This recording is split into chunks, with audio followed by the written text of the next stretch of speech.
பிஸ்மில்லாஹிர் ரஹ்மானிர் ரஹீம். மனித இனத்தின் ஆக்கமும் அழிவும். பதிப்புரை. இந்நூலை வெளியிட உதவிய இறைவனுக்கு நன்றி செலுத்துகிறோம்.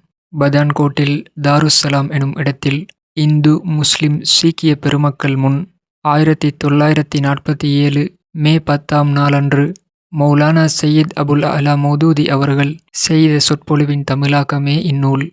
1947 பஞ்சாபின் நிலையை வாசகர்கள் மனதில் கொள்ள வேண்டும். பஞ்சாப் எந்த கட்டத்திலும் எரிமலையாய் வெடித்துவிடக் கூடிய நிலை அப்பொழுது ஏற்பட்டிருந்தது. ஒழுக்க ரீதியாக நாட்டை பலப்படுத்த வேண்டும். நமது சிந்தனை செயல்களில் ஆக்கப்பூர்வமான ஒரு மாறுதல் ஏற்பட வேண்டும்.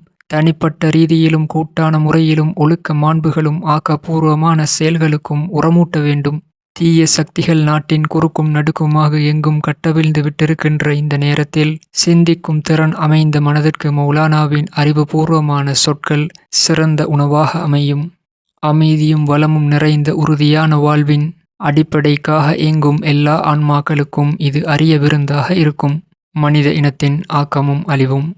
எவன் நம்மை படைத்து அறிவும் சிந்தனையும் வழங்கி நன்மை தீமைகளை பகுத்தறியும் ஆற்றலை அளித்து நமக்கு அறிவுரை கூறவும் நல்வழி காட்டவும் தன் நல்லடியார்களை அனுப்பி நல்லருள் புரிந்தானோ அவனுக்கே, அந்த அல்லாஹ்வுக்கே எல்லா புகழும் நன்றியும். எவர்கள் ஆதம் அலைஹிஸ்ஸலாம் அவர்களின் வழித்தோன்றல்களுக்கு மனித தன்மையை கற்பித்து சிறப்பாக வாழ அறிவு புகட்டி மனித வாழ்வின் உண்மை குறிக்கோளை அறிவித்து இன்மையில் இன்பமும் மறுமையில் ஈடேற்றமும் பெரும் நியதிகளை தந்தார்களோ அவர்கள் மீது, அந்த இறைவனின் நல்லடியார்களின் மீது சாந்தியும் சமாதானமும் உண்டாகுக. இறைவன் விரும்புவது ஆக்கப்பணி. இவ்வுலகை படைத்து பரந்த இந்நிலப்பரப்பில் மக்களை வாழ வைத்துள்ள இறைவன் விவேகமற்ற செயல் புரிபவனோ அறியாமையில் உழலும் அரசனோ அல்லன். மாறாக அவன் கட்டுப்பாடான நியதிகளையும் பலமான சட்ட திட்டங்களையும் வைத்திருக்கிறான். அவற்றின்படி அவன் இவ்வுலகை ஆளுகிறான். அவனுடைய சட்டதிட்டங்களுக்கு உட்பட்டு எவ்வாறு கதிரும் மதியும் விண்ணும் மண்ணும் ஐம்பூதங்களும் தாவர விலங்கினங்களும் இயங்குகின்றனவோ அவ்வாறே மனித இனமும் இயங்குகிறது. நமது பிறப்பு, இறப்பு, இளமை, முதுமை, சுவாசம், ஜீரண சக்தி, இரத்த ஓட்டம், நோய்கள், உடல்நலன்கள் ஆகியவற்றுக்கான இறைவனுடைய விதிமுறைகள் எவ்வாறு எவ்வித குழப்பமும் இல்லாது இயங்கிக் கொண்டிருக்கின்றனவோ அவ்வாறே நமது வரலாற்றில் வாழ்வு, தாழ்வு, வீழ்ச்சி, மீட்சி, நமது முற்போக்கு, நமது இன, சமுதாய, நாட்டு விதிகள் ஆகியவற்றுக்கான அவன் ஏற்படுத்திய சட்டதிட்டங்களும் எவ்வித குழப்பமும் இல்லாது இருக்கின்றன. அதன்படி அவன் நம் மீது ஆட்சி புரிகிறான். மூக்கின் வழியே சுவாசிப்பதற்கு பதிலாக கண் வழியே எப்படி சுவாசிக்க முடியாதோ, ஜீரணப் பைக்குள் உணவை ஜீரணிப்பதற்கு பதிலாக நெஞ்சில் எப்படி அதை ஜீரணிக்க முடியாதோ அப்படியே எந்த வழியானது சமுதாயத்தை வீழ்ச்சியுறச் செய்யுமென்று இறைவனின் சட்டம் கூறுகிறதோ அந்த வழியால் எந்த சமுதாயத்தையும் உயர்த்திவிட முடியாது. நெருப்பு எப்படி ஒருவனுக்கு சூடாகவும் மற்றொருவருக்கு குளிர்ச்சியாகவும் இருக்காதோ அப்படியே இறைவனால் தீய செயல்கள் என கருதப்பட்டவை ஒருவரை தாழ்த்தவும் மற்றொருவரை உயர்த்தவும் செய்யா. மனித இனத்தின் நன்மை தீமையை நிர்ணயிக்கும் இறைவனின் நியதியை யாராலும் தடுக்கவோ மாற்றவோ இயலாது. அதில் ஒருவரின் மீது பகை உணர்ச்சியும் மற்றொருவரின் மீது பரிவையும் காண முடியாது. இறைவனின் முதல் முக்கிய நியதி என்னவெனில் அவன் ஆக்க வேலையை விரும்புகிறான், அழிவு வேலையை விரும்புவதில்லை என்பதே. மனிதன் இவ்வுலக நடைமுறைகளை ஒழுங்குபடுத்துவதையும் இம்மண்ணுலகை அலங்கரிப்பதையும் தன்னால் அருளப்பட்ட கருவிகளையும் சக்திகளையும் திறமைகளையும் நன்கு பயன்படுத்தி முன்னேற்றத்துக்கு இட்டுச் செல்வதையுமே உலகின் அதிபதி எனும் முறையில் இறைவன் விரும்புகிறான். இவ்வுலகை அழிப்பதையோ அலங்கோலப்படுத்துவதையோ ஒழுக்க கேடுகள், அசுத்தங்கள், கொடூரங்கள், அக்கிரமங்கள் ஆகியவற்றால் உலகை நாசப்படுத்துவதையோ அவன் விரும்பவில்லை. விரும்புவான் என்று எதிர்பார்க்கவும் முடியாது.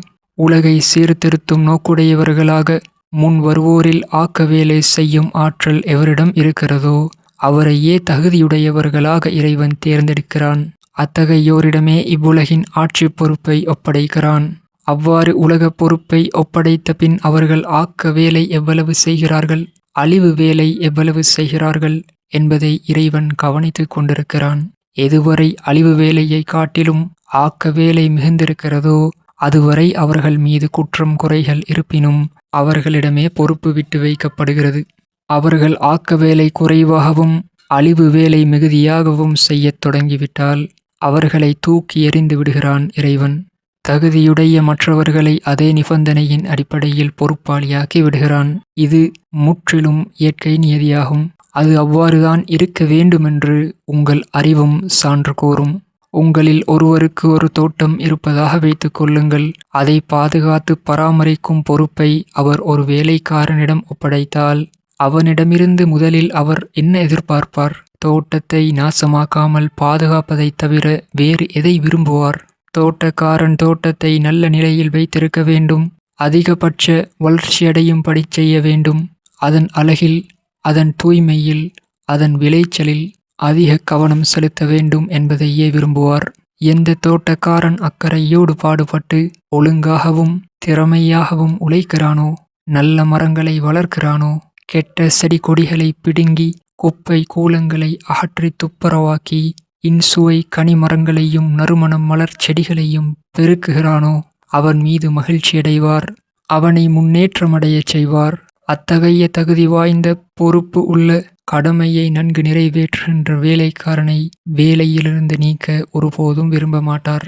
அதற்கு மாறாக தோட்டக்காரன் தகுதியற்றவன், சோம்பேறி, அறிந்தோ அறியாமலோ தோட்டத்தை கெடுப்பதில் ஈடுபட்டிருக்கிறவன் என்றிருந்தால், தோட்டம் குப்பை கூலங்களால் மண்டி கிடந்தால், பாதைகள் சிதைந்துவிட்டால், நீர் வீணாக பாய்ந்து கொண்டிருந்தால், செடி கொடிகளெல்லாம் வாடிக்கொண்டிருந்தால், புல்லும் புதரும் முட்செடிகளும் வளர்ந்து கொண்டிருந்தால், மலர் செடிகளையும் பல மரங்களையும் அவன் பிடுங்கி எறிந்து விட்டு கொண்டிருந்தால், நல்ல மரங்கள் வாடிக்கொண்டிருந்தால், எந்த தோட்டத்து உரிமையாளர் அவனை விரும்புவார்? நீங்கள் சிந்தியுங்கள். எந்த பரிந்துரையும் வேண்டுகோளும் கைகட்டி முறையிடுதலும் சொந்த அல்லது பாரம்பரிய உரிமையும் அவனிடமே தோட்டத்தை விட்டு வைக்க கோரினாலும் அதற்கு நீங்கள் இசைய மாட்டீர்கள். அவனை கண்டித்து மீண்டும் ஒருமுறை வாய்ப்பளிக்கும் அளவுதான் சலுகை காட்டலாம். கண்டிப்புக்கு பின்பும் அவன் திருந்தாமல் தோட்டத்தை அலங்கோலப்படுத்தி கொண்டே இருந்தால் அவனை உதறி தள்ளி வெளியேற்றிவிட்டு வேறு ஒரு வேலைக்காரனை நியமிப்பதைத் தவிர வேறு வழியில்லை. இதைத் தவிர வேறு தீர்வு என்ன இருக்கிறது? இப்போது சிந்தியுங்கள். ஒரு சிறு தோட்டத்தின் பராமரிப்பில் நீங்கள் இந்த வழிமுறையை பின்பற்றும் போது இவ்வளவு பெரிய பூமியையும் இவ்வளவு பெரிய கருவிகளையும் விரிவான உரிமைகளையும் இந்நிலப்பரப்பு மற்றும் இதன் பொருள் மீது அதிகாரங்களையும் உங்களுக்கு வழங்கியிருக்கும் இறைவன் நீங்கள் ஆக்க வேலை செய்கிறீர்களா, அழிவு வேலையில் ஈடுபட்டிருக்கிறீர்களா என்பதை பொருட்படுத்தாமல் அசட்டையாயிருக்க முடியுமா? நீங்கள் இங்கு உருப்படியான வேலை செய்து கொண்டிருந்தால் தேவையின்றி உங்களை ஒதுக்கிவிட காரணமே இல்லை. ஆனால் நீங்கள் ஆக்க வேலை எதுவும் செய்யாமல் இம்மாபெரும் தோட்டத்தை சீர்கெடுக்கும் வகையில் செயல்பட்டிருந்தால் அந்த தோட்டத்தின் அதிபர் அதன் மீது நீங்கள் கோரும் உரிமையை ஏற்றுக்கொள்வாரா? தோட்டத்தின் மீது உரிமை பற்றிய உங்களுடைய வாதம் மிகவும் வலுவான அடிப்படையில் அமைந்திருக்கிறது என்று நீங்கள் மனக்கோட்டை கட்டி கொண்டிருந்தாலும் உங்களின் சீர்கேடான பணிகளை பார்க்கும் தோட்டத்தின் அதிபர் அதில் நீங்கள் கூறும் உரிமைகளை ஒருபோதும் ஏற்றுக்கொள்ள மாட்டார்.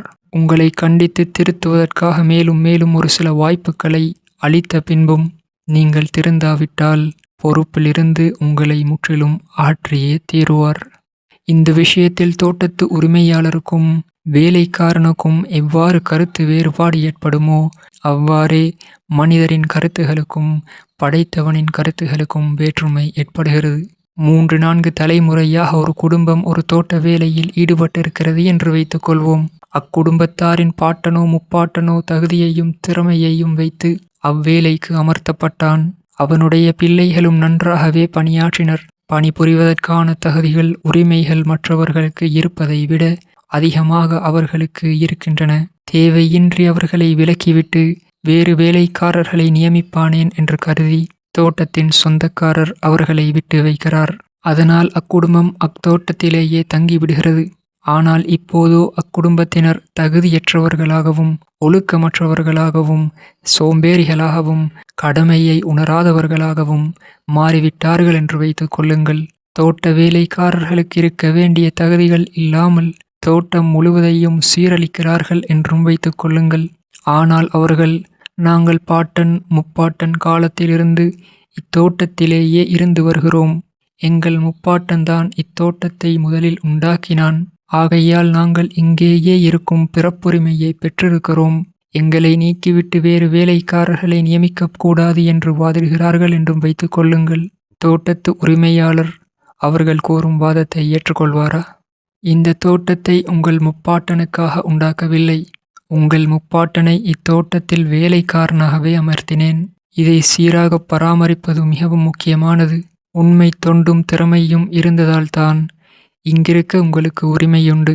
இத்தோட்டத்தை நன்கு வளர்க்கும் ஆக்கப்பணி புரிந்தால்தான் உங்கள் உரிமைகள் மதிக்கப்படும். தேவையின்றி பழைய வேலைக்காரர் மீது எனக்கேன் பகைமை ஏற்படப் போகிறது? நீங்கள் நல்ல பணி புரிந்தால் உங்களை விலக்கி புதிய வேலைக்காரர்களை அமர்த்த வேண்டிய எண்ணம் எனக்கேன் ஏற்படுகிறது?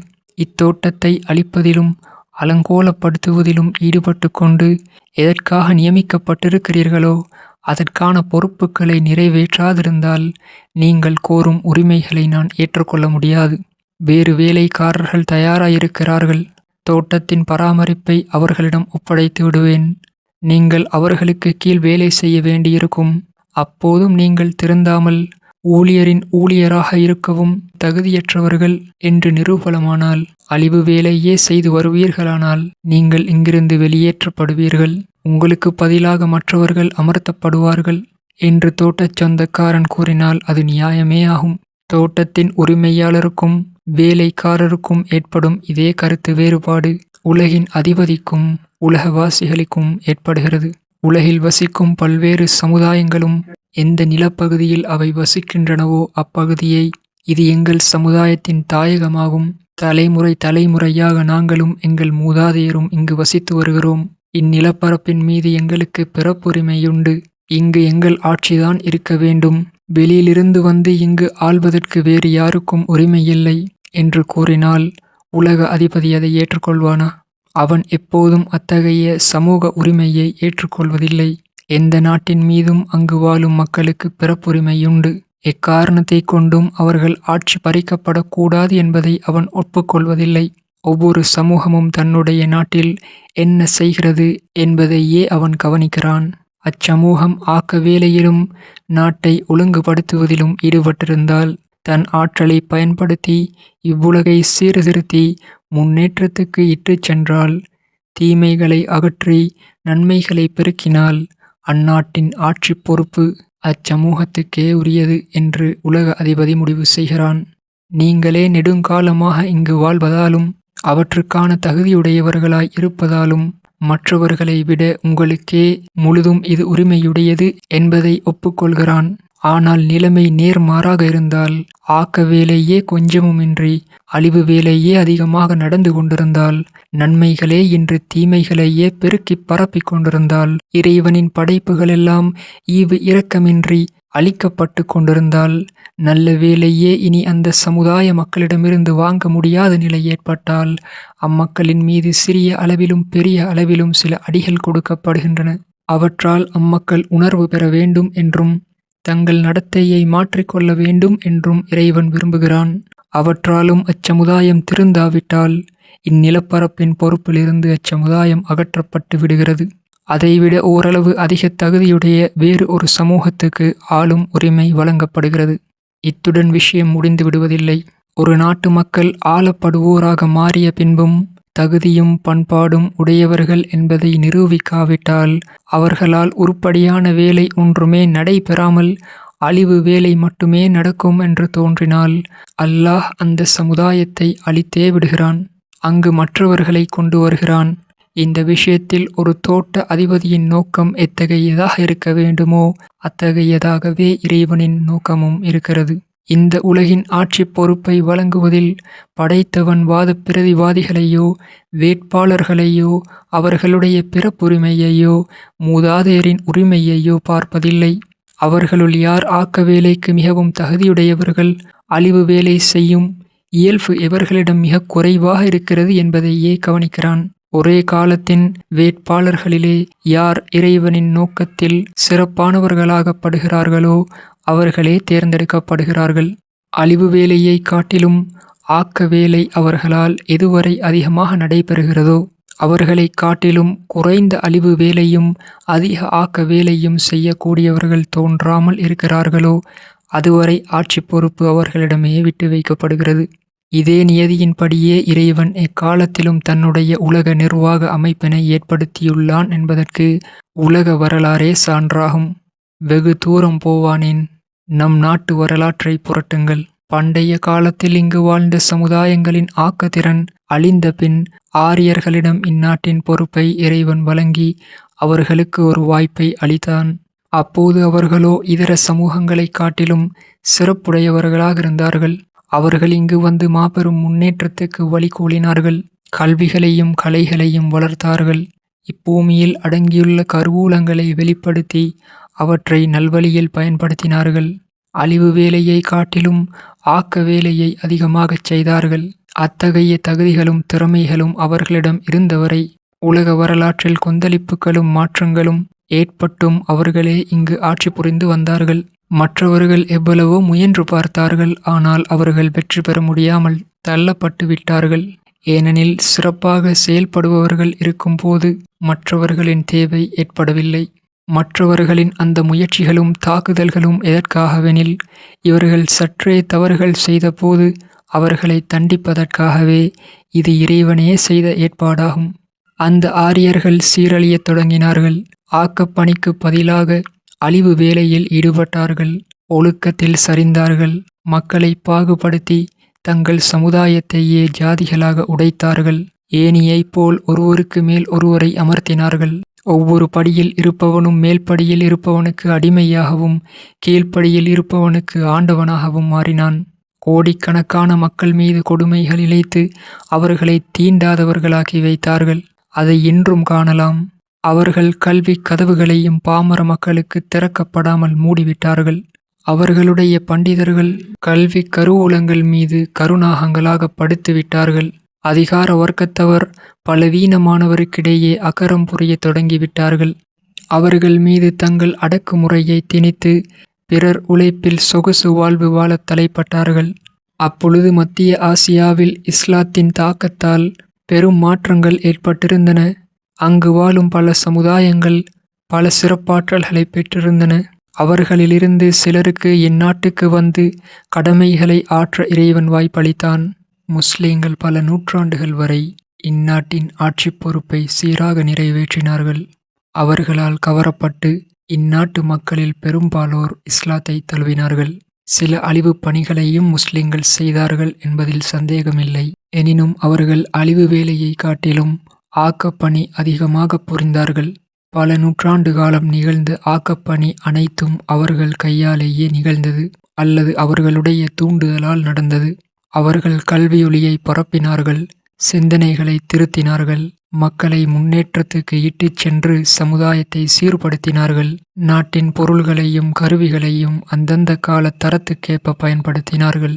அமைதியும் நீதியும் நிறைந்த ஆட்சி அமைப்பை நிறுவினார்கள். இஸ்லாமிய கண்ணோட்டத்திலிருந்து பார்த்தால் அவர்கள் புரிந்த பணி தரத்தில் மிகச் சிறந்தது என்று சொல்ல இயலாது. சில குறைகள் இருக்கத்தான் செய்தன. ஆனாலும் நாட்டின் முந்தைய நிலையையும் சுற்றியிருந்த இதர நாடுகளின் நிலையையும் ஒப்பிட்டு பார்க்கும் போது அது மிகவும் உயர்ந்ததாக இருந்தது. அதற்கு பின் அவர்களும் முந்தையவர்களைப் போல் சரியத் தொடங்கினார்கள். அவர்களுக்குள்ளும் ஆக்கப்பணி தோய்ந்து அழிவுப்பணி விரியத் தொடங்கிற்று. அவர்களும் உயர்வு தாழ்வையும் இன வேற்றுமையையும் வர்க்க பேதத்தையும் தங்களுக்குள் புகுத்தி தங்கள் சமுதாயத்தையே சிதைத்தார்கள். அதனால் எண்ணற்ற அரசியல் சமூக பண்பாட்டுச் சீர்கேடுகள் உண்டாயின. அவர்களும் நீதியை சரிவர பேணவில்லை. அநீதியை அதிகமாக செய்யத் தொடங்கினார்கள். ஆட்சியின் கடமைகளை மறந்து ஆட்சியினால் வரக்கூடிய நலன்களையும் இலாபத்தையும் மட்டுமே கவனிக்கத் தொடங்கினார்கள். அதிலும் தவறான வழிகளில் வரும் இலாபங்களில் லயித்திருந்தார்கள். கட்டுமானம், முன்னேற்றம், சீர்திருத்தம் ஆகிய பணிகளை விடுத்து இறைவனால் அருளப்பட்ட சக்திகளையும் கருவிகளையும் விரயமாக்கத் தொடங்கினார்கள். அதனை பயன்படுத்தினாலும் வாழ்வை கெடுக்கும் காரியங்களிலேயே பயன்படுத்தினார்கள். சொகுசு வாழ்விலும் உடல் சுகத்திலும் மூழ்கி கிடந்தார்கள்.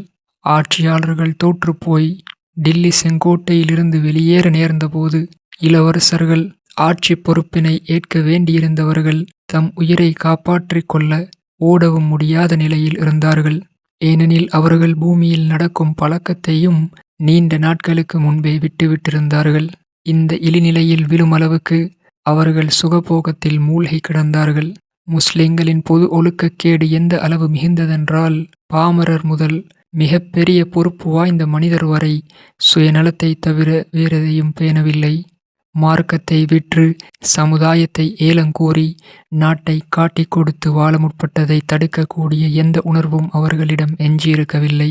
அவர்களுள் ஆயிரக்கணக்கான கூலிச் சிப்பாய்களும் போலி பட்டாளமும் வளர்ந்து கொண்டிருந்தனர். அவர்களுடைய ஒழுக்க நிலை வளர்ப்பு நாய்களுக்கு இணையாயிருந்தது. யார் வேண்டுமானாலும் உணவூட்டி வளர்த்து கொள்ளலாம், யார் மீது வேண்டுமானாலும் சூவிட்டு வேடிக்கை பார்க்கலாம், வேட்டையாடலாம். அந்த கீழ்த்தரத் தொழில் புரிந்தோர் தங்களை பயன்படுத்தியே தங்கள் நாட்டை பகைவர் கவர்ந்து வருவதையும் உணரும் சக்தியற்றிருந்தனர்.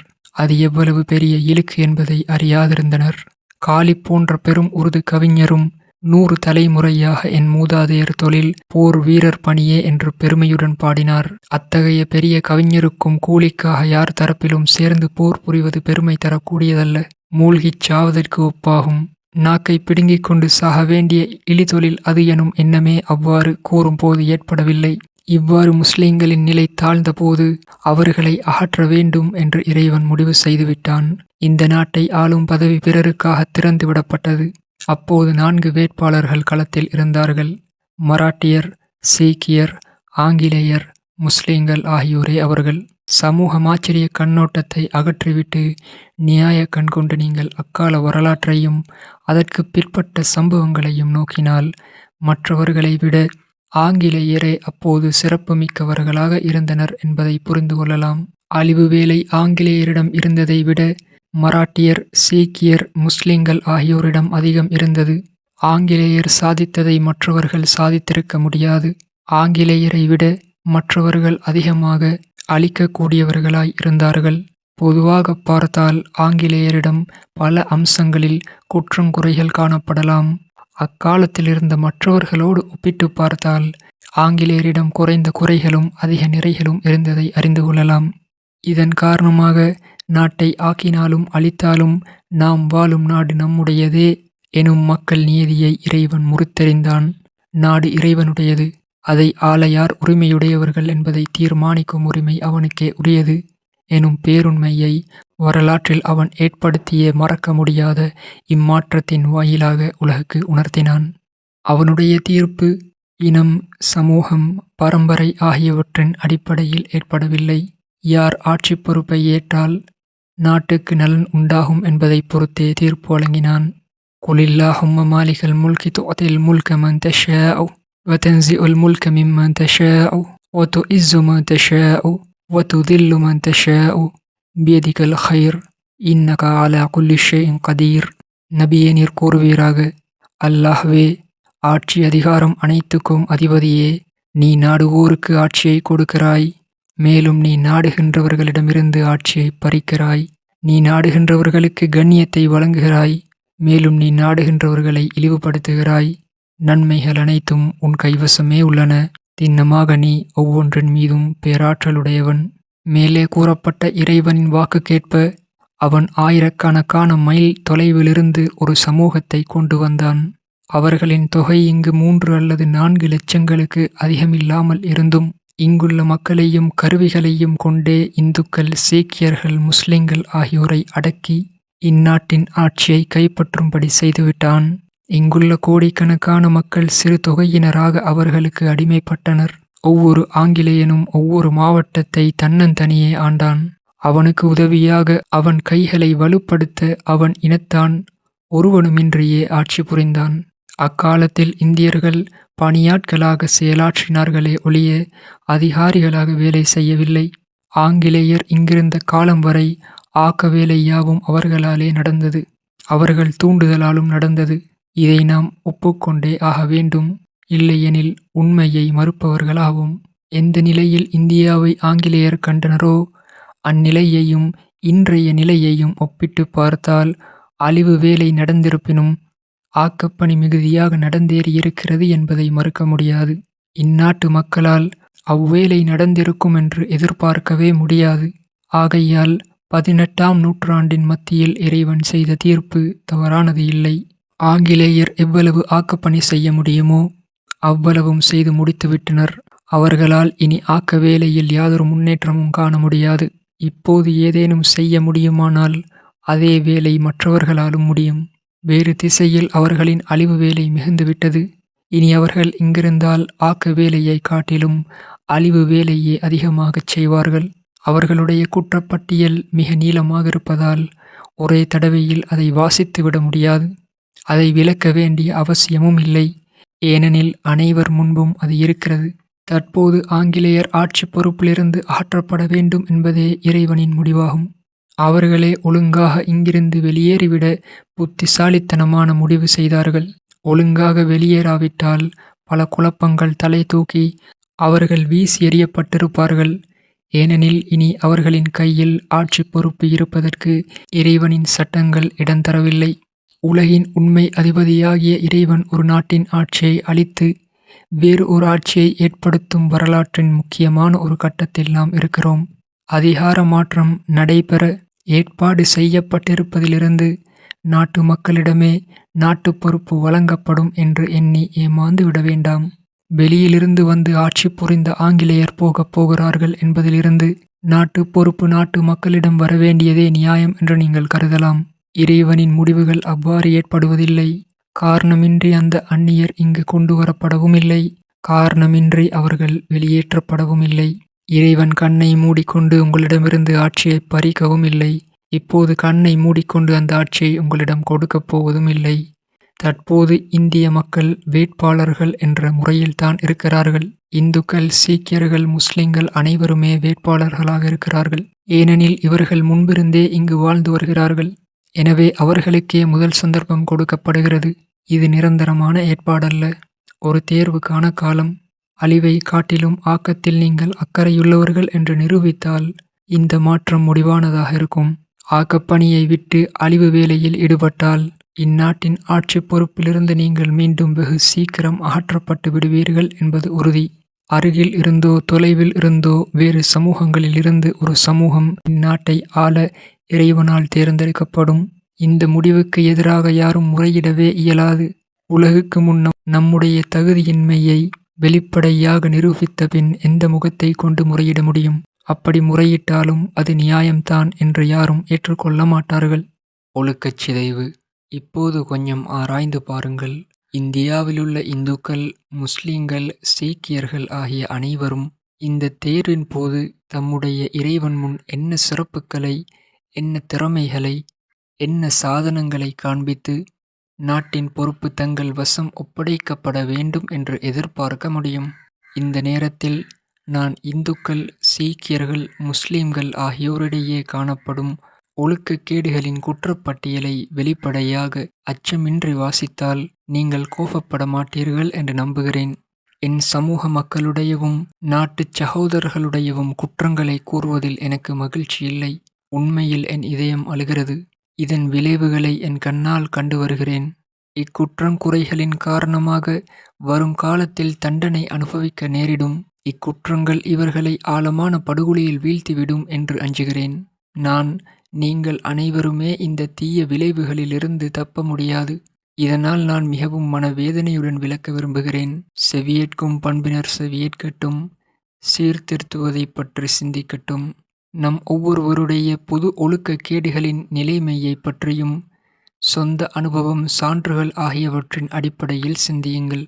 தகாத முறையில் ஆதாயம் பெறுதல், இலாபத்தை கருதி பொய்யுரைத்தல், சுயநலத்துக்காக நம்பிக்கை துரோகம் செய்தல் ஆகியவற்றின் மூலம் பிறரின் உரிமைகளை பறிப்பது ஒழுக்க ரீதியாக தவறானது என்பதை உணர்ந்து அவற்றில் ஈடுபடத் தயங்குவோர் நம்மில் எத்தனை பேர்?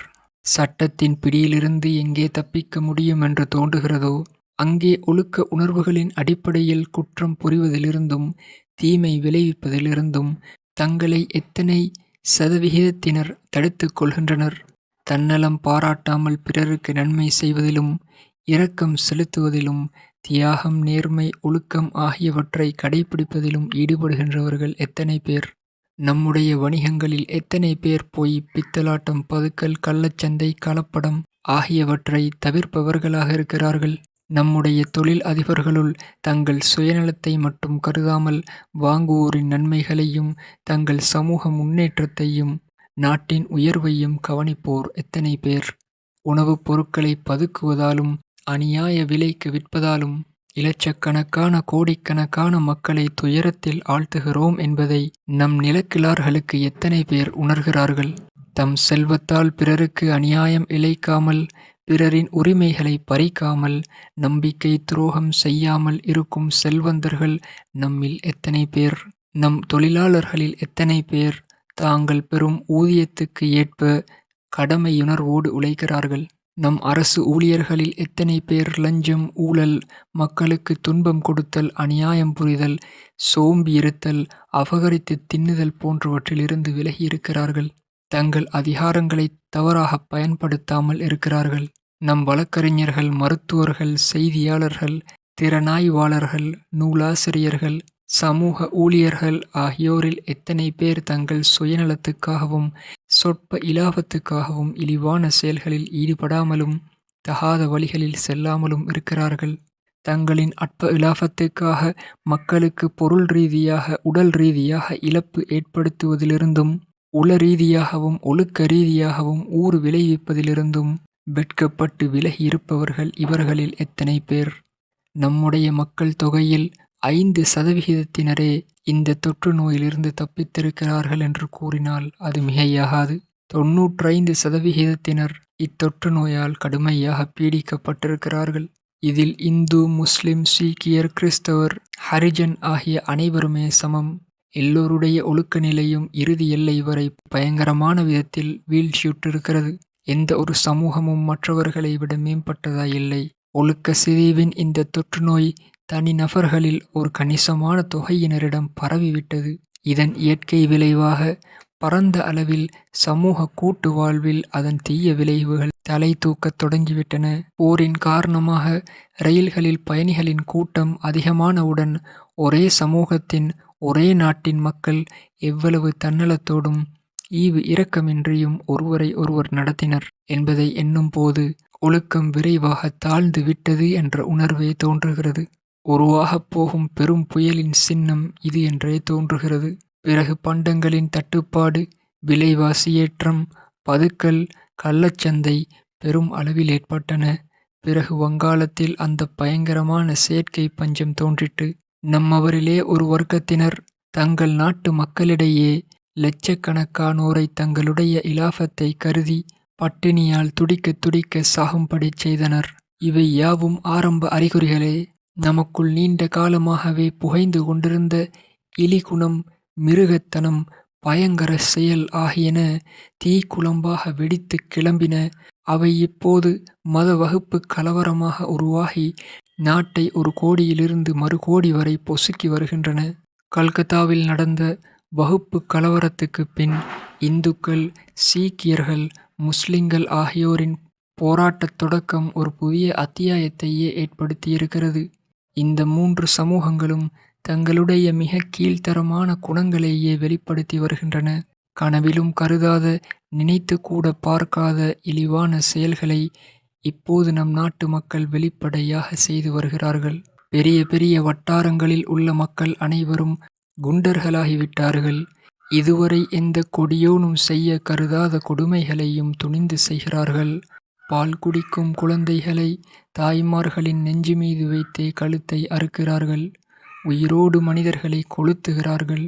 கண்ணியமான குடும்பங்களை சேர்ந்த பெண்களும் பொதுமக்கள் முன்னிலையில் நிர்வாணமாக்கப்படுகிறார்கள். தந்தை முன் மகளும், கணவன் முன் மனைவியும், சகோதரன் முன் சகோதரியும் மானபங்கப்படுத்தப்படுகிறார்கள்.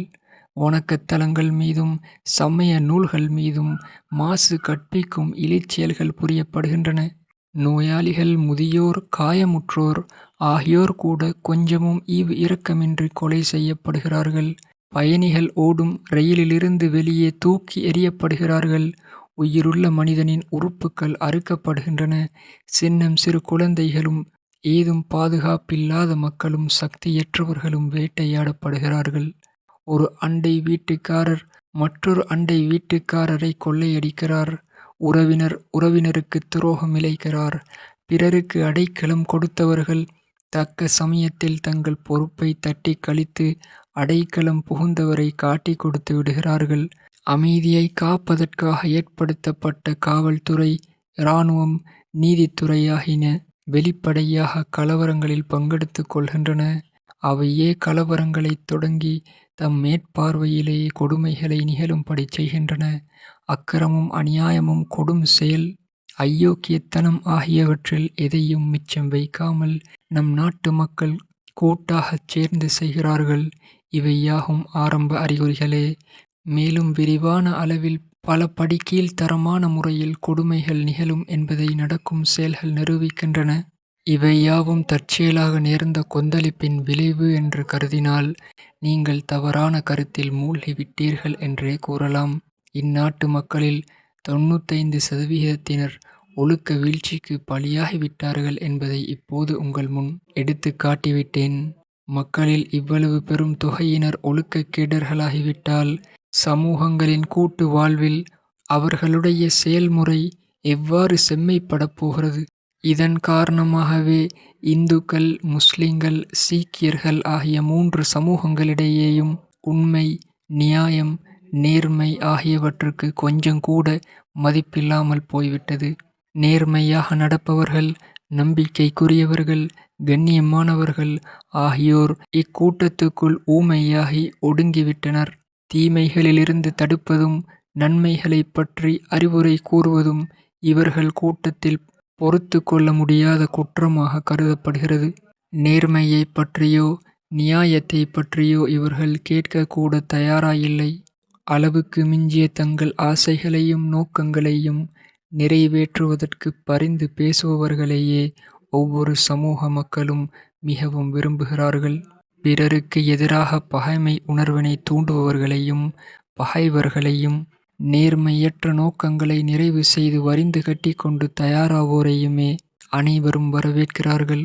அதன் காரணமாக இச்சமூகத்தினர் அலசியாய்ந்து தங்களுக்குள் இந்த மட்டரகமான பேர்வழிகளை தேர்ந்தெடுத்து தங்கள் செயலுக்கு வழிகாட்டிகளாய் அமர்த்தி கொண்டார்கள். இவர்கள் கூட்டத்தில் எல்லோரையும் விட மிகவும் கீழ்த்தரமான, ஒழுக்கமற்ற, கொள்கையற்ற கயவர்கள் தோன்றி அவர்களுக்காக பேசவும் வாதாடவும் பத்திரிகைகளில் காரசாரமாக எழுதவும் முற்பட்டார்கள். இத்தகையவர்களே தங்கள் சமூகங்களில் செல்வாக்கும் பெற்றிருக்கிறார்கள். தங்கள் சீர்கெட்ட சமூகங்களை மேலும் சீர்கெடுக்கும் வகையில் நடத்திச் செல்கிறார்கள். சமூகங்களின் விருப்பங்களை நேர்மையின் அடிப்படையில் அமைக்காமல் வீண் போராட்டங்களில் முடியும்படி வளர்த்தார்கள். சமூக வெறி, அரசியல் வெறி, வெறுப்பு, பகைமை ஆகிய நஞ்சை ஊட்டி அதை பெருக்கிக் கொண்டே சென்றார்கள். வெறியூட்டும் சொற்பொழிவுகளாலும் எழுத்துக்களாலும் தங்கள் சமூகங்களுக்கு இன்ஜெக்ஷன்கள் கொடுத்து சமூகங்களை நாய்களைப் போலவும் ஓநாய்களைப் போலவும் சண்டையிடத் துணியும்படி செய்துவிட்டார்கள். அனைவரின் உள்ளங்களிலும் வெறுப்பு உணர்வுகளையும் பகைமைகளையும் வளர்த்து அவற்றை கனன்றெழும்படி செய்துவிட்டார்கள். இப்போது நம் உருவாகியுள்ள சூறாவளி திடீரென்று தோன்றிய தற்காலிகமான தற்செயலான சூறாவளி அன்று. நமக்குள் நீண்ட காலமாக குமுறி கொண்டிருந்த அழிவு உணர்ச்சிகளின் எரிமலை வெடிப்பாகும். இந்த எரிமலை ஒரே தடவையில் மட்டும் தீப்பிழம்பை கக்கி அணைந்துவிடப் போவதில்லை. உணர்ச்சிகள் உள்ளங்களில் கொந்தளிப்பை கொண்டிருக்கும் வரை நாள்தோறும் பொங்கிப் பெருகி தீம்பிழம்பை கக்கிக் கொண்டே இருக்கும். இது நீண்ட காலப் பயிர். ஆண்டு கணக்காக விதை விதைத்தல், நீர் பாய்ச்சல் ஆகியவற்றின் பின் தோன்றிய பலன். நீங்களும் உங்கள் வழித்தோன்றல்களும் எவ்வளவு காலம் இதனை அனுபவிக்க வேண்டியிருக்குமோ தெரியவில்லை. அமைதியான உள்ளத்துடன் சிந்தியுங்கள். இயற்கை நியதியின் படி இந்நாட்டின் தலைவிதியை நிர்ணயிக்கும் பொறுப்பு நமக்கு வழங்கப்படப் போகும் சந்தர்ப்பத்தில் நாம் எத்தகைய இயல்புகளையும் திறமைகளையும் வெளிப்படுத்தி கொண்டிருக்கிறோம்.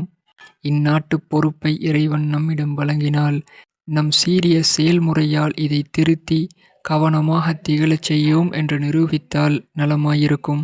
அதற்கு தக்க சந்தர்ப்பம் இது. நாம் இந்நாட்டில் நீதி வழங்கி ஒருவருக்கொருவர் அன்பு, முன்னேற்றம் ஆகியவற்றை வளர்த்து நமக்காகவும் பிறருக்காகவும் நன்மை செய்வதிலேயே நம் சக்திகள் அனைத்தையும் செலவிடுவோம். நன்மைகளுக்கு மெருகேற்றுவோம், தீமைகளை ஒழிப்போம் என்று நிரூபிக்க வேண்டும்.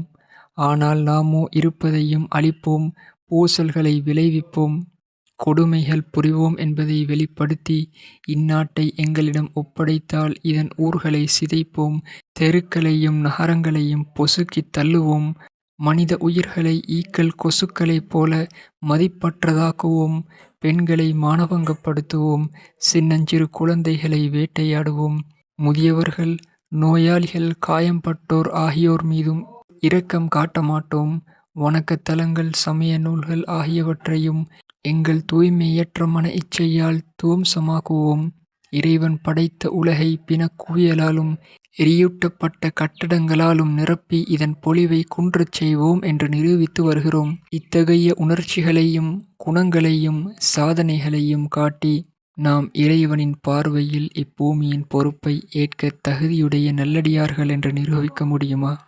உங்களுடைய இந்த சாதனைகளைக் கண்டு இறைவன், நன்று நன்று, என்னுடைய பழைய தோட்டக்காரரின் வழித்தோன்றல்களே, நீங்கள் மற்றவர்களை விட என்னுடைய இந்த பூங்காவை பராமரிப்பதற்கு ஏற்பவர்கள். இதே மாதிரி கலவரம், அழிவு, அலங்கோலம், நாசவேலை செய்வதற்காகவே, இத்தகைய குப்பை கூலங்களால் நிரப்புவதற்காகவே இந்த தோட்டத்தை உண்டாக்கினேன். பிடியுங்கள், பெற்று நன்றாக அழியுங்கள் என்று கூறுவாரா? நீங்கள் உங்களைப் பற்றி, உங்கள் நாட்டைப் பற்றி வருங்காலத்தில் நம்பிக்கை இழந்து சோர்ந்து போக வேண்டும் என்பதற்காக நான் இங்கு கூறவில்லை. நான் நம்பிக்கை இழக்கவும் இல்லை, பிறரை நம்பிக்கை இழக்கும்படி செய்யவும் விரும்பவில்லை. உண்மையில் என் நோக்கம் என்னவெனில், பல நூற்றாண்டுகளுக்கு பின் நாட்டு மக்களுக்கு இறைவன் தன் ஆட்சிப் பொறுப்பை வழங்கப் போகும் இப்பொற்காலத்தில் தங்கள் அக்கிரமங்களாலும் கீழ்த்தரங்களாலும் இவர்கள் அதை இழக்கத் தயாராகிக் கொண்டே இருக்கிறார்களே என்பதை எடுத்துரைப்பதே ஆகும்.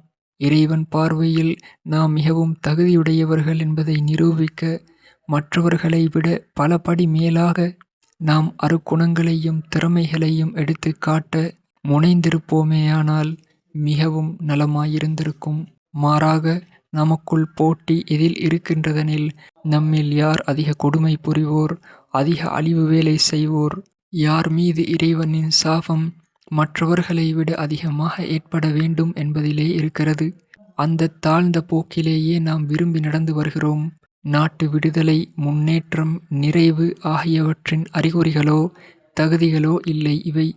நீண்ட காலம் வரை நமது தலைமேல் அடிமைத்தனம், இழிவு ஆகியன எழுதப்பட்டு விடுமோ என்ற அச்சம் இவற்றால் உண்டாகிறது. ஆகையால் அறிவும் உணர்வும் உள்ளவர்கள் இந்நிலைமையை மாற்றுவதை குறித்து சிந்தனை செய்ய வேண்டும். இந்த சிக்கல்களை தீர்ப்பதற்கு என்ன வழி என்பதை பற்றி உங்கள் உள்ளங்களில் தானாகவே கேள்வி எழலாம். நான் அதற்கு விடையளிக்க காத்திருக்கிறேன். நம்பிக்கையின் ஒளி. இந்த இருள் படர்ந்த சூழ்நிலையில் ஒரே நம்பிக்கையின் ஒளி காணப்படுகிறது. அது என்னவெனில், நம் மக்கள் அனைவருமே கெட்டுப் போய்விடவில்லை. குறைந்தபட்சம் 5% இந்த ஒழுக்க கேட்டிலிருந்து தப்பித்திருக்கிறார்கள். இவர்களையே நிலைமையை சீர்படுத்துவதற்கு பயன்படுத்தக்கூடிய மூலதனம் என்று கருதலாம். இவர்களை சீர்திருத்தப் பாதையில் முதல் அடியெடுத்து வைக்கும் முன்னணியினராக பயன்படுத்தி கொள்ள வேண்டும். சிதறி கிடக்கும் இவ்வகையினரை ஒன்று கூட்டி ஒரு கட்டுப்பாடுடைய அமைப்பாக்க வேண்டும். நம் துர்ப்பாக்கியத்தை என்னவென்பது, தீமை நம்மிடையே ஆழ வேரூன்றி இருக்கிறது. அது கட்டுக்கோப்பாக தன் வேலையை செய்தும் வருகிறது. நன்மை நம்மில் வேரூன்றவில்லை. நல்லவர்கள் நிறைய இருக்கிறார்கள். ஆனால் அவர்கள் சிதறி கிடப்பவர்களாய், அலட்சியமான போக்குடையவர்களாய் இருப்பதுடன் கூட்டாக செயல்படக்கூடியவர்களாக இல்லை. அவர்களிடையே தொடர்போ திட்டமோ காணப்படவில்லை. இதனாலேயே அவர்கள் செல்வாக்கற்றவர்களாகி கிடக்கிறார்கள்.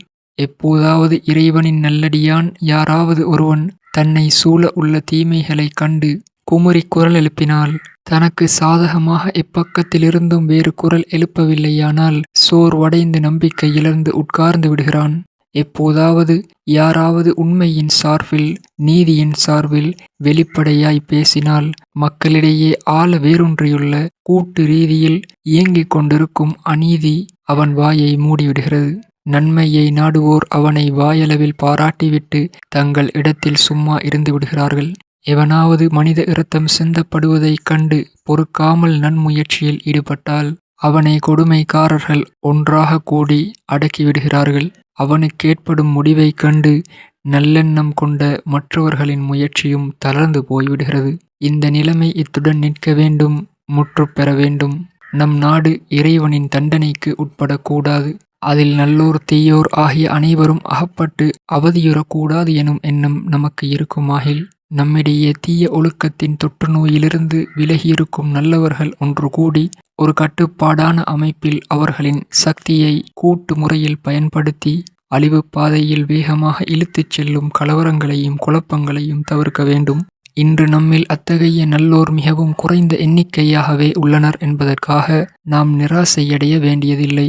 குறைந்த எண்ணிக்கையினராக சொற்ப பேராக உள்ள அந்த நல்லோர் ஒன்றுபட்டு தனி வாழ்வுக்காகவும் சமூக வாழ்விற்காகவும் சத்தியம், நேர்மை, நியாயம், அன்பு, பாசம் கொண்டு உழைத்தால், வாழ்வின் பிரச்சினைகளை தீர்ப்பதற்காகவும் உலக விவகாரங்களை சீரிய முறையில் நடத்திச் செல்வதற்காகவும் அவர்கள் ஒரு நல்ல திட்ட அமைப்புடன் இயங்கினால், நிச்சயம் இந்த கூட்டான நற்செயலுக்கு முன் தீய செயல்களின் கூட்டமைப்பு தன்னுடைய கூரிய ஆயுதங்களோடும் பெரும் படைகளோடும் போராடினாலும் தோல்வி கண்டே தீரும்.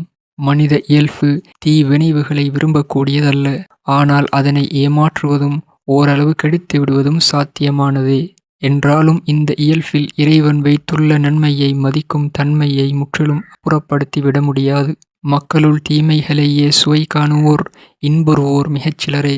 நன்மையே நாடுவோரும் அதை நிலைநாட்ட போரிடுவோரும் மிக குறைந்த தொகையினரே. இந்த இரு குழுக்களுக்கும் இடையில் பொதுமக்களில் பெரும்பாலானோர் நன்மை தீமை கலந்த கலப்பு குணமுடையவர்களாகவே காணப்படுகின்றனர். அவர்கள் தீமையையே நாடுவோராகவும் இருப்பதில்லை, நன்மையிலேயே வெறுப்புள்ளவர்களாகவும் இருப்பதில்லை. நன்மைகளின் அல்லது தீமைகளின் கொடியை தாங்கி எவர் முன்னேறி அவர்களை ஈர்க்கின்றார்களோ அந்த பக்கம் சாய்ந்து விடுகிறார்கள். நன்மைகளை கட்டி காப்போர் களத்தில் காணாமலே இருந்துவிட்டால், பொதுமக்கள் தம் பக்கம் ஈர்த்து நல்வழியில் செலுத்தும் முயற்சியே செய்யாவிட்டால், தீவினையை வளர்க்கும் சக்திகளின் செல்வாக்கு மேலோங்குகிறது. பொதுமக்கள் அதன் பக்கம் தள்ளப்படுகிறார்கள். அவர்களை தீயோர் தம் வழியிலே இழுத்துச் சென்று விடுகிறார்கள். நல்வினையை கட்டி காப்போர் களத்தில் இருந்தால், அவர்கள் சீர்திருத்தும் கடமையை சரிவர ஆற்றினால், பொதுமக்கள் மீது தீயோரின் செல்வாக்கு அதிக காலம் நீடித்திருப்பதில்லை. ஒழுக்க ரீதியாக போராட்டம் நடக்கும் போது நேர்மை எனும் களத்தில் நல்லோரை தீயோர் வெற்றி கொள்ளவே முடியாது. மெய்க்கு முன் பொய், நம்பிக்கையின் முன் நம்பிக்கை மோசடி, அறம் முன் அறமற்ற செயல் எவ்வளவு வலிமையை காட்டினாலும் கடைசி வெற்றி அறச்செயல், நம்பிக்கை, மெய் ஆகியவற்றுக்கே கிட்டும். நல்லொழுக்கத்தின் இனிமையையும் தீய ஒழுக்கத்தின் கசப்பையும் வைத்து பார்த்த பின், இனிப்பை காட்டிலும் கசப்பு மேலானது என்று சொல்லும் அளவுக்கு உலகம் உணர்ச்சியற்று போகவில்லை. சீர்திருத்தம் செய்யும் போது நன்மக்களின் சீரிய முயற்சியோடும் ஆக்கம் என்பதென்ன, அழிவு என்பதென்ன என்பதை பற்றிய தெளிவான கொள்கையும் நம்முன் இருக்க வேண்டியது இன்றியமையாததாகும். அழிவு என்பதை சரியாக புரிந்து கொண்டால்தான் அதனை களைய முயற்சி செய்ய முடியும். ஆக்கம் என்பதை அறிந்து கொண்டால்தான் அதை நடைமுறையில் கொண்டுவர முழு சக்தியையும் பயன்படுத்த முடியும். விளக்கமாக ஆராய போதிய நேரமில்லை, இது சந்தர்ப்பமும் இல்லை. இந்த இரண்டை பற்றியும் சுருக்கமாக தங்கள் முன் ஒரு சொற்சித்திரத்தை சமர்ப்பிக்கிறேன். மனித வாழ்வில் அழிவு வேலைக்கு பயன்படுவனவற்றை 4 தலைப்புகளின் கீழ் பிரிக்கலாம். முதலாவது, இறை எச்சமின்மை. இதுவே உலகில் அநியாயம், இரக்கமின்மை, நம்பிக்கையின்மை ஆகியவற்றுக்கும் இன்னும் எல்லா ஒழுக்கக்கேடுகளுக்கும் ஆணிவேராயிருக்கிறது. இரண்டாவது, இறைவனின் அறிவுரைகளின் பால் அலட்சியம். இந்த அலட்சியம் வலுவான ஒழுக்க விதிகள் யாவற்றையும் தகர்த்துவிட்டது. எந்த ஒரு விவகாரத்திலும் மனிதன் பின்பற்றக்கூடிய எந்த ஒரு ஒழுக்க விதியையும் அது பாதிக்காமல் விட்டு வைக்கவில்லை.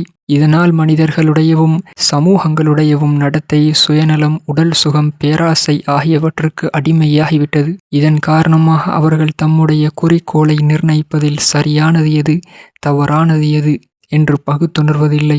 தம் நோக்கங்களை அடைவதற்கு அவர்கள் எத்தகைய தீய வழிகளையும் பின்பற்ற தயங்குவதில்லை. மூன்றாவது, சுயநலம். இது குறிப்பிட்ட சிலரை மட்டும் பிறர் உரிமைகளை பறிக்கும்படி செய்வதில்லை. மாறாக சமூக வெறி, இனவெறி, வர்க்க பேதம் ஆகியவற்றை வளர்த்து எண்ணற்ற போராட்டங்களையும் குழப்பங்களையும் தோற்றுவித்து விடுகிறது. நான்காவது, முடங்கி கிடத்தல். இதன் காரணமாக மனிதன் இறைவன் அருளிய சக்திகளையும் ஆற்றல்களையும் அறவே பயன்படுத்துவதே இல்லை. அவன் அருளிய வாய்ப்புகளையும் வசதிகளையும் கூட பயன்படுத்துவதில்லை. இறைவன் இத்தகைய சோம்பேறிகளையும் உதவாக்கரைகளையும் நீண்ட காலம் இந்த உலகில் விட்டு வைப்பதில்லை. அவர்களுக்கு பதிலாக ஏதாவது ஒரு வகையில் தொடர்ந்து ஆக்கப்பணியில் ஈடுபடுவோர்களை கொண்டு வருகிறான். மனம் போன போக்கில் போதல். இதன் காரணமாக மனிதன் இறைவன் வழங்கிய சக்திகளையும் ஆற்றல்களையும் தவறாக பயன்படுத்துகிறான். இறைவன் அளித்த வாய்ப்புகளையும் வசதிகளையும் தவறாகவும் முறைகேடாகவும் கையாளுகிறான். இப்படி தவறாக செயல்படும் சமூகங்களின் அழிவு வேலைகள் வரம்பு மீறி போகின்றன. ஒரு கட்டத்தில் இவர்கள் புரிகின்ற ஆக்கப்பூர்வமான பணிகளை காட்டிலும் இவர்களது நாசச் செயல்கள் மிகைத்து விடுகின்றன. அத்தகைய தருணத்தில் அவர்கள் தூக்கி எறியப்படுகிறார்கள். இன்னும் சொல்லப்போனால் சில சமயம் இவர்கள் புரிகின்ற அழிவு செயல்களுக்கு இவர்களே இரையாகி விடுகின்றனர். இவற்றுக்கு நேர்மாற்றமாக எவற்றால் மனித வாழ்வு ஆக்கம் பெறுகிறதோ அழகு பெறுகிறதோ அவற்றை 4 தலைப்புகளில் வகுக்கலாம். முதலாவது இரையச்சம். இது ஒன்றே மனிதனை தீமைகளிலிருந்து தடுத்து நேர்வழியில் செலுத்துவதற்கான நம்பிக்கைக்குரிய உத்தரவாதமாகும். அமைதியான முறையில் அமைந்த சமூக உறவும் நாகரிக வளர்ச்சியும் பெறுவதற்கு தேவைப்படும் நேர்மை, நியாயம், பொறுப்புணர்வு, உண்மை உணர்தல், அமானிதத்தை காத்தல், உண்மையையும் சத்தியத்தையும் உணருதல், இச்சைகளை அடக்குதல் ஆகியவற்றையும் மற்றும் பிற நற்பண்புகளும் இந்த ஒரே வித்திலிருந்து தோன்றுகின்றன. மேலை நாட்டு சமுதாயங்களைப் போல இந்த நன்மைகளை ஓரளவு வேறு சில கொள்கைகளாலும் வளர்க்க முடியும். ஆனாலும் இந்நன்மையின் வளர்ச்சி ஓரளவு நின்று விடுகிறது. அத்தோடு அந்நன்மைகள் உறுதியானவையாய் இல்லாமல் ஆட்டங்கண்டுவிடும். மனிதனுள் தீமையை விட்டு நன்மையை கொள்ளும் பண்பை உறுதியாக நிலைநாட்ட இரையச்சம் ஒன்றே வலுவான அடிப்படையாகும். அத்துடன் அது ஒரு குறிப்பிட்ட அளவிலன்றி பரந்த பெரும் அளவில் மனித வாழ்வின் அனைத்து துறைகளையும் சூழ்ந்து நின்று நற்பலன் தருகிறது. இரண்டாவது, இறைவனின் வழிகாட்டுதலை பின்பற்றல். இது மனிதனின் தனிப்பட்ட, சமூக, தேசிய, சர்வதேசிய செயல்முறையை ஒழுக்க நியதிகளின் உறுதியான கட்டுப்பாட்டுக்குள் கொண்டுவர உதவுகிறது. மனிதன் எதுவரை தன் ஒழுக்க விதிகளை தானே வகுத்துக் கொள்பவனாகவும் தொகுத்துக் கொள்பவனாகவும் இருக்கிறானோ அதுவரை வாயளவில் ஒரு கொள்கையையும் செயலளவில் வேறு கொள்கையையும் இருக்கவே செய்யும். நூல்களில் பொன்னெழுத்துக்களால் ஒரு வகை கொள்கைகளை எழுதுகிறான். ஆனால் நடைமுறையில் தன் விருப்பப்படி முற்றிலும் வேறு கொள்கைகளை கடைபிடிக்கிறான். பிறரிடம் எதையாவது வேண்டும் போது ஒரு கொள்கையையும் தானே செயலாற்றும் போது வேறு கொள்கையையும் கடைபிடிக்கிறான். சமய சந்தர்ப்பம், அவசிய அவசரம், ஆசை, தேவை ஆகியவற்றை பொறுத்து மனிதன் தன் கொள்கைகளை அடிக்கடி மாற்றிக்கொண்டே இருக்கிறான். சத்தியத்தின்படி ஒழுக வேண்டும் என்பதை அவன் ஏற்றுக்கொள்வதே இல்லை. அதற்கு பதிலாக சத்தியம் அவன் நலனுக்கு ஏற்ப அமைய வேண்டும் என்று விரும்புகிறான். இதன் காரணமாகவே தனிப்பட்டவர்கள், சமுதாயங்கள் ஆகிய அனைவருடைய செயலும் தவறானதாக அமைகிறது. அதனாலேயே உலகில் பூசல் ஏற்படுகிறது. மனிதனை அமைதி, நட்பேறு, நன்மை, நல்லொழுக்கம் ஆகியவற்றுக்கு இட்டுச் செல்லக்கூடிய கொள்கைகள் எவையெனில் அவை ஒவ்வொருவருடைய சுயநலத்துக்காக இன்றி சத்தியத்தின் அடிப்படையில் ஏற்பட்டவையாக இருக்க வேண்டும். அவற்றை அசைக்கவோ மாற்றவோ முடியாதவையாக கருதி மனிதன் பின்பற்றக்கூடியவையாகவும் இருக்க வேண்டும். அது தனிப்பட்டவர் விஷயமாயினும், சமூக விஷயமாயினும், வணிகத் தொடர்பு கொண்டதாயினும், அரசியல், போர், சமாதானம் ஆகியவை பற்றியதாயினும் சரியே. அத்தகைய ஒழுக்க விதிகள் இறைவனின் அறிவுரைகளாலேயே நமக்கு கிடைக்கும். அந்த அறிவுரைகளின்படி செயல்பட வேண்டுமானால் அவ்விதிகளை மாற்றவோ திருத்தவோ தான் அதிகாரமற்றவன் என்பதோடு அவ்விதிகள் அனைத்தையும் கண்டிப்பாய் பின்பற்ற கடமைப்பட்டவன் என்பதையும் மனிதன் ஏற்றுக்கொள்ள வேண்டும். அது ஒன்றே வழி. மூன்றாவது, மனித குலத்தின் அமைப்பு. இது தனிப்பட்டவர், சமூகம், இனம், வர்க்கம் ஆகியவற்றின் சுயநலன்களுக்கு பதிலாக அனைத்து மக்களின் சமமான தகுதி, சமமான உரிமைகள் என்ற அடிப்படையின் மீது நிறுவப்பட வேண்டும். அதில் தகாத வேற்றுமைகள், ஏற்றத்தாழ்வுகள், தீண்டாமை, செயற்கை மாச்சரியங்கள் இருக்கக்கூடாது. அதில் குறிப்பிட்ட சிலருக்கு சிறப்பு உரிமைகளும் சிலருக்கு கட்டுப்பாடுகளும் தடைகளும் இருக்கக்கூடாது. அனைவருடைய வளர்ச்சிக்கும் மறுமலர்ச்சிக்கும் சம வாய்ப்பு இருக்க வேண்டும். அதில் மனிதனின் உயர்வோ தாழ்வோ அவனுடைய குணத்தால் சிறப்பால் அமைய வேண்டும். இந்த உலகில் மக்கள் அனைவரும் சமமாக பங்கெடுத்து கொள்ள வேண்டிய அளவுக்கு அந்த அமைப்பின் தன்மை பரந்த நோக்கு கொண்டதாக இருக்க வேண்டும். நான்காவது, நன்னடத்தை. அதாவது இறைவனால் அருளப்பட்ட சக்திகளையும் சாதனங்களையும் முழுமையாகவும் சரியான முறையிலும் பயன்படுத்த வேண்டும். பெரியோர்களே, இந்த 4 விஷயங்களையே ஆக்கம் அல்லது சீர்திருத்தம் என்று கூறலாம். நமக்குள் நல்ல மனிதர்களின் ஓர் இயக்கம் இருக்க வேண்டும். அவ்வியக்கம் அழிவு வேலையை தடுத்து ஆக்க வேலையை நடைமுறையில் கொண்டு வருவதற்காக தொடர்ந்து போராட வேண்டும். இத்தகைய போராட்டம் இந்நாட்டு மக்களை நேர்வழியில் கொண்டு வருவதில் வெற்றி கண்டால் தேவையின்றி இந்நாட்டு மக்களின் நாடாளும் உரிமையை பறித்து அந்நியர்களுக்கு வழங்க மாட்டான் இறைவன். அந்த அளவுக்கு அநீதிக்காரனல்லன் அவன். ஆனால் இம்முயற்சி தோல்வி கண்டாலோ இந்த இந்தியாவில் வாழ்வோரின் கதி என்ன ஆகும் என்பதை எவரும் கூற முடியாது. அஸ்ஸலாமு அலைக்கும் வரஹ்மத்துல்லாஹி வபரகாத்துஹு.